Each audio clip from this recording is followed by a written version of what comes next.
The scream cut through the late evening crowd like a blade. "Daddy, please help her." Ethan froze mid-step, grocery bag slipping from his fingers. Oranges rolled across the cracked pavement, but he didn't see them. He saw only his daughter, small hands clenched in terror, eyes wide and wet, pointing toward the narrow alley beside the bus stop.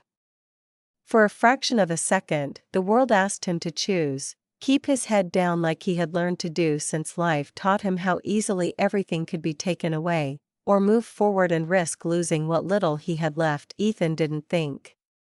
He ran. He had been a single father for 5 years, ever since the night a drunk driver took the light and didn't stop.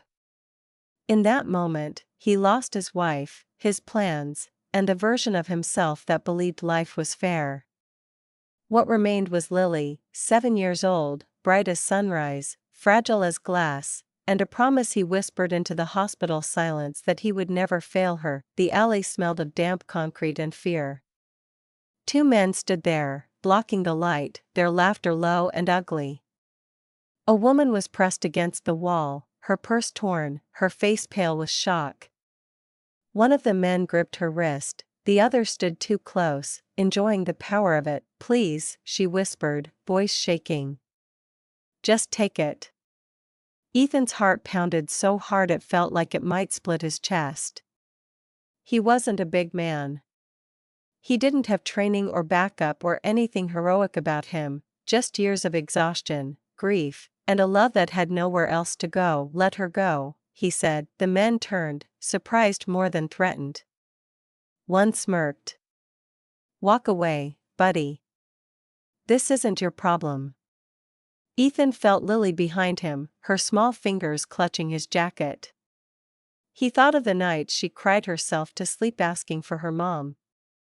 He thought of every time he had told her the world was still good, even when it scared her. "She's someone's daughter," he said, voice steady despite the fear tearing through him. "Just like mine." The smirk vanished. The man stepped forward. What happened next wasn't elegant.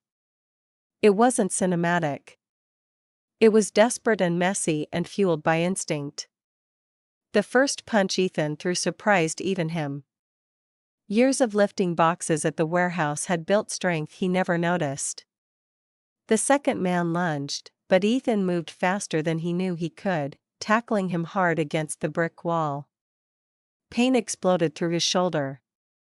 A fist caught his jaw. He tasted blood, but he didn't stop. He heard Lily crying his name. He heard the woman scream.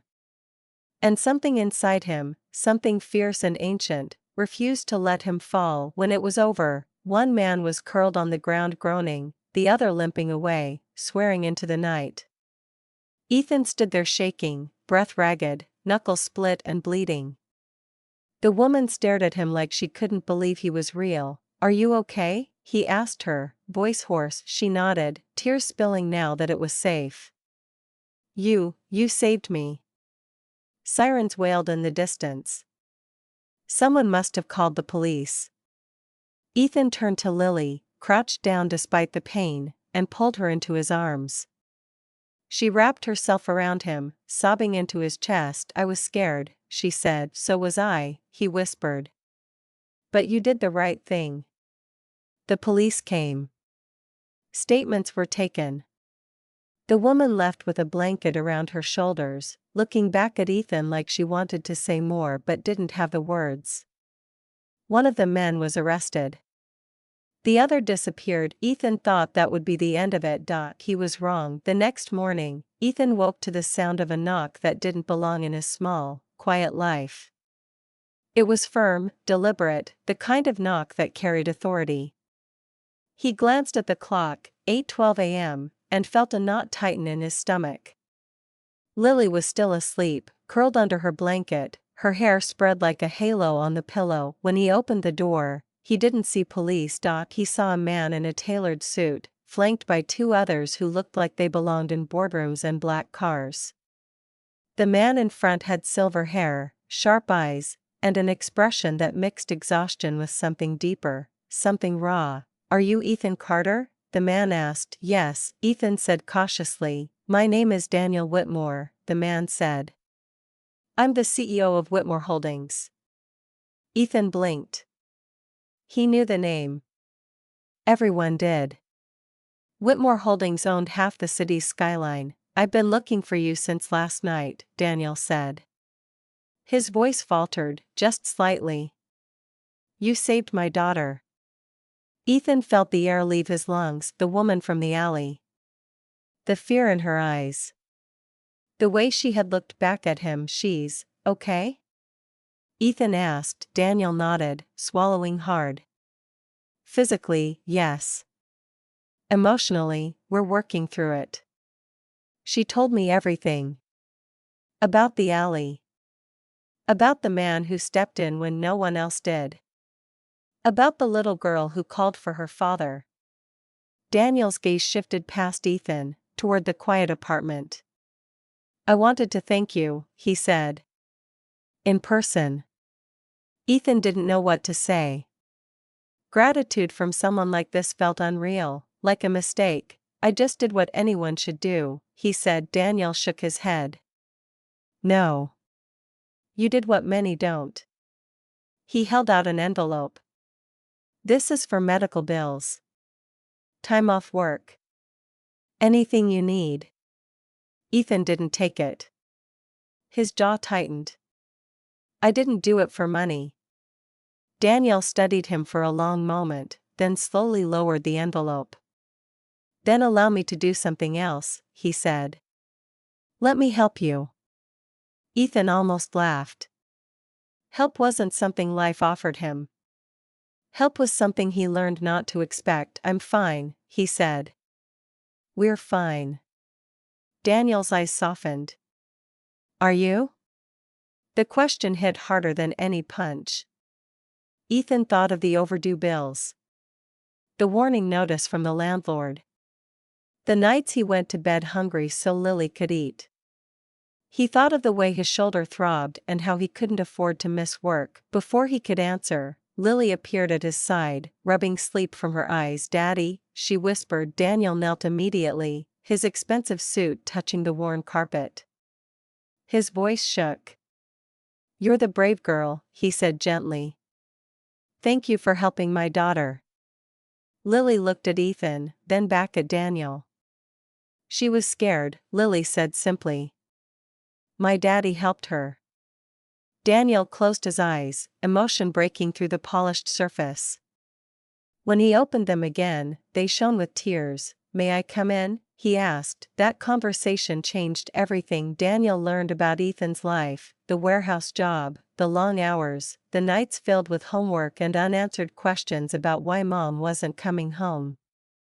Ethan learned that despite the wealth and power, Daniel was also a single parent, his wife lost to illness 3 years earlier. Different worlds, same wounds. You remind me of the man I used to be, Daniel said quietly. Before I let fear turn into distance. Weeks passed. Daniel kept his word, but not in the way Ethan expected. He didn't hand him money or favors. He offered opportunity. A job in security management. Steady hours, benefits, time to be home for dinner. Training provided. A chance. Ethan hesitated. I don't belong in your world. Daniel smiled. You belong wherever courage and kindness are needed. The first day Ethan walked into the Whitmore building wearing a borrowed suit, he felt out of place. But he worked hard. He learned fast. And every evening, he came home before sunset. Lily noticed the change first. You smile more, she said one night as they ate dinner together. So do you, Ethan replied. Months later, the woman from the alley visited. Her name was Grace. She had started volunteering at a shelter, inspired by the man who didn't look away. She hugged Lily, thanked Ethan again, and left them with something priceless, a reminder that goodness multiplies. On the anniversary of that night, Daniel invited Ethan and Lily to dinner. As the city lights glowed outside the window, Daniel raised his glass. To the men who show their children what bravery really is, he said. Ethan looked at Lily, her laughter filling the room. and felt something he hadn't felt in years, hope, steady and warm. That night, as he tucked Lily into bed, she asked, "Daddy, are there bad people in the world?" "Yes," he said honestly. "Then why did you help?" she asked. Ethan kissed her forehead. "Because there are more good people. And sometimes, they just need someone to stand up first." Lily smiled, eyes closing. "I want to be brave like you." Ethan sat there long after she fell asleep, understanding at last that courage wasn't about strength or anger or fearlessness. It was about love. About choosing to protect, even when it costs you. About showing up when it would be easier to walk away. And somewhere in the city, a woman slept safely, a father healed a little more, and a little girl believed in heroes, not the ones in stories, but the ones who hold your hand when the world gets dark. Because sometimes, all it takes to change everything is one voice in the crowd, crying out, "Daddy, please help her," and one man willing to answer,